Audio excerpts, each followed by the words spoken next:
Madame Lienemann.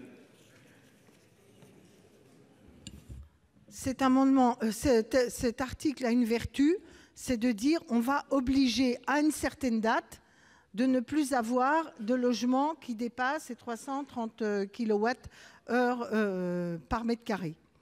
Cette vertu, elle est bien, sauf que les délais et les dérogations, les délais trop longs, les dérogations trop vastes.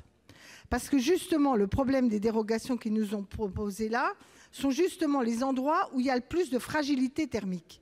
Les OPH, les renouvellements de centre-ville, etc. Et donc, dans cet endroit-là, il me semble au contraire qu'il faut ne pas mettre ces dérogations, sauf le cas architectural, alors j'ai expliqué Chenonceau ou autre, mais globalement, de toute façon, il n'est pas mis en location. Mais indépendamment de ça, il peut y avoir des dérogations architecturales. En revanche, les OPH, les coprodégradés, là, le sujet, il n'est pas l'infaisabilité des choses, mais les exigences financières pour les réaliser. Non seulement les exigences financières, mais les exigences d'ingénierie.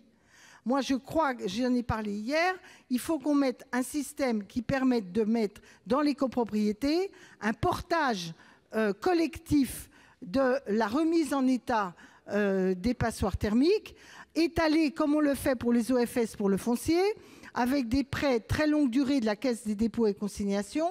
Au passage, le livret A n'est pas complètement mobilisé et on a des marges de manœuvre qui permettent, par la durée de la remboursement, rendre facile la décision en copropriété et la réalisation des travaux. Je donne cet exemple pour dire que dans le cadre de cette loi, nous souhaitons que l'objectif de 330 kWh soit avancé, que les dérogations soient limitées et qu'ensuite, comme le disait M. Grémillet, on se mette dans une situation au moment de la loi de finances de répondre avec les financements dans la durée pour atteindre ces objectifs. Merci, cher collègue.